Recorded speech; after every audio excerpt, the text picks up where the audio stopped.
campo morfogenético do Rupert Sheldrake explica um pouco isso.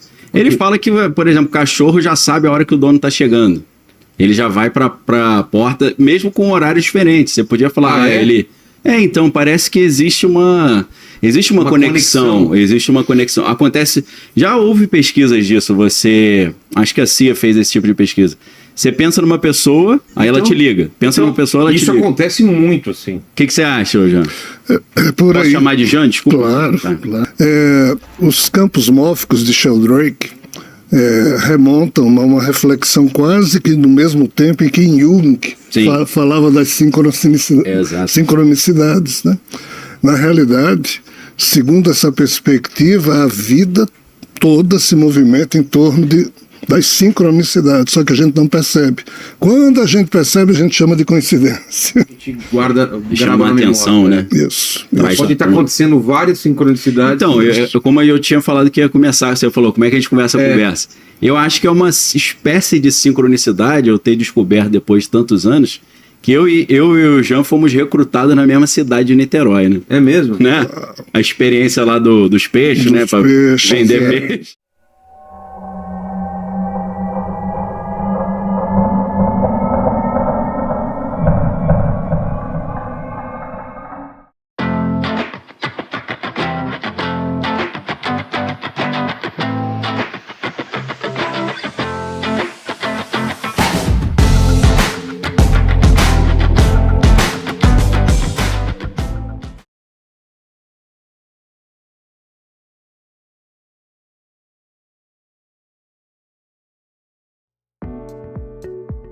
Stemp, Niterói é o foco da libertação das mentes? Pois é, e eu nasci em Niterói. Sim, por isso que eu estou dizendo. E o seu pai serviu no corpo de bombeiros, não foi? Em Niterói. Olha só isso, quanta coincidência. E minha mãe se chamava Estela, que é estrela em latim, e só não morreu no maior incêndio em circos do mundo porque minha avó no dia anterior desistiu do passeio. O incêndio que aconteceu em Niterói. Sim, porque elas moravam em Cantagalo. Mas minha avó simplesmente desistiu de vir para o espetáculo. Se ela não tivesse desistido, você não estaria aqui. Não estaria. Então foi batismo de fogo ou livramento? Ou uma, ou outra, ou as duas. Que interessante isso. E o que eu gosto de ressaltar é essa ligação do batismo de fogo com a Bíblia. Porque João Batista disse que ele batizava com água, mas que depois dele viria um que batizaria com fogo. Jesus Cristo. No contexto religioso, batismo de fogo pode ser interpretado como uma experiência de purificação e fortalecimento da fé em momentos difíceis ou de provação. Alguns cristãos entendem que batismo de fogo pode ser uma experiência de provação que, embora possa ser dolorosa, leva à purificação e ao fortalecimento da fé. Exatamente. Agora veja, foi João Batista que disse isso sobre Jesus, certo? Certo. O verdadeiro nome do galeão Botafogo que veio pelas águas batizar o bairro de Botafogo se chamava Galeão São João Batista. Sim, isso mesmo. E veja a sincronicidade, toda essa minha história de escrever um livro sobre a predestinação do Botafogo começou com o Roberto Porto. E foi de um porto em Portugal que saiu o Galeão Botafofo. E quem decifrou o enigma dessa história do Botafogo ter a ver com Religare foi a Solange, certo? Sim, a Solange Requeijão. E o sobrenome dela é Batista, porque o seu pai se chamava João Batista. Ah, mentira Stemp. Verdade. Que coisa fantástica. Sincronicidade pura. Muita sincronicidade. E o próprio nome do clube já diz tudo. Botafogo. Haha, essa foi boa. Mas pensa bem, se eu digo que o meu clube é uma predestinação celestial, que ele é o vetor de uma mensagem de Deus para a humanidade, faria sentido ele se chamar Fluminense? Ou Vasco da Gama? Ou Flamengo? Não ia dar certo. Tinha que ser um nome que fizesse sentido, e nada mais coerente com este contexto do que ele se chamar Botafogo. É mesmo Stemp, porque Deus falou com Moisés por meio de uma sarça que pegava fogo, depois em Pentecostes por meio de línguas de fogo. Isso não faz sentido para você? Mas vamos dar uma olhada em duas partes do livro sagrado dos Maias porque aí é que a coisa pega mais fogo. O Popol Vuh. Isso mesmo. Preste atenção nisso. Então, superar as provas, o que quer dizer? Que estão se adaptando ao mundo subterrâneo. E o estão vencendo. Surpresos pelo talento dos gêmeos, os chefes máximos de Xibalbá, Supremo Morto e Principal Morto, os interrogam. Mas eles não respondem nenhuma pergunta. Os chefes desejam saber quem são. Eles mantêm silêncio. Então, começa o jogo de bola. O jogo de bola é parte do início. Fundamentalmente, é uma luta entre a vida e a morte.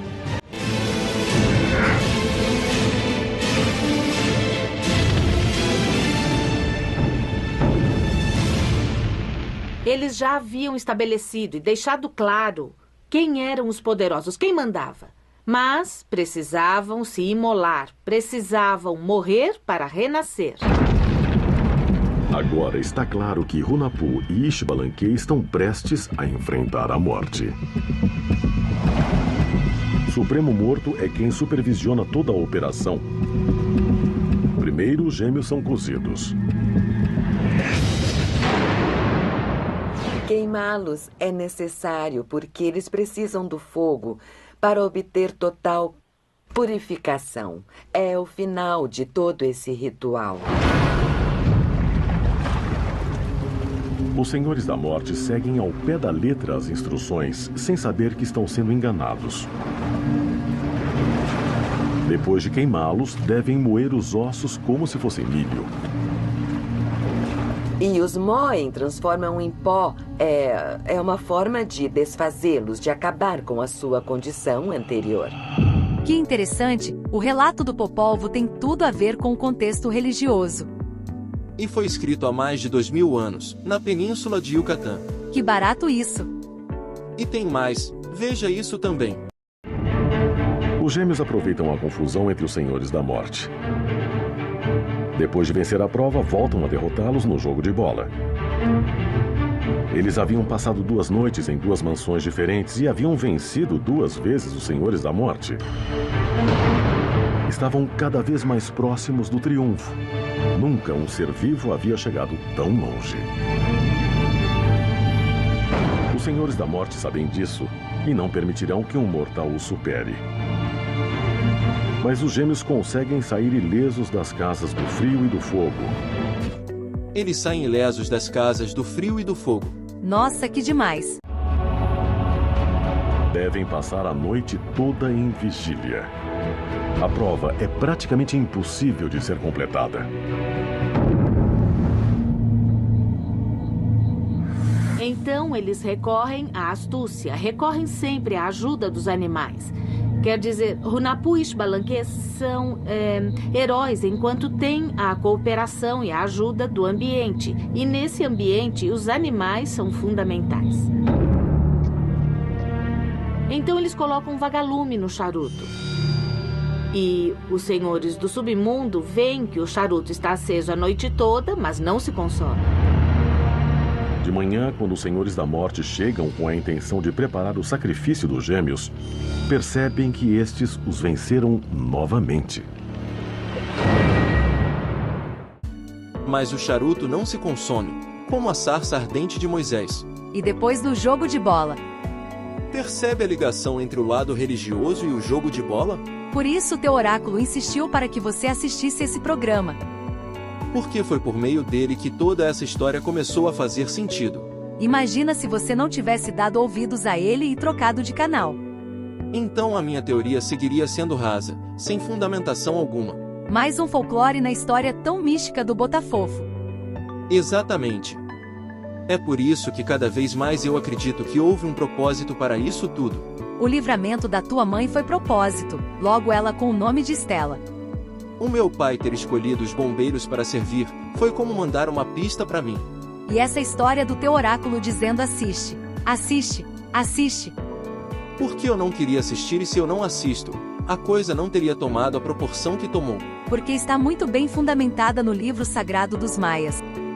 Daí que eu mais do que nunca posso afirmar que o futebol é só uma desculpa. E que o Botafofo é mais que um clube. É uma predestinação celestial.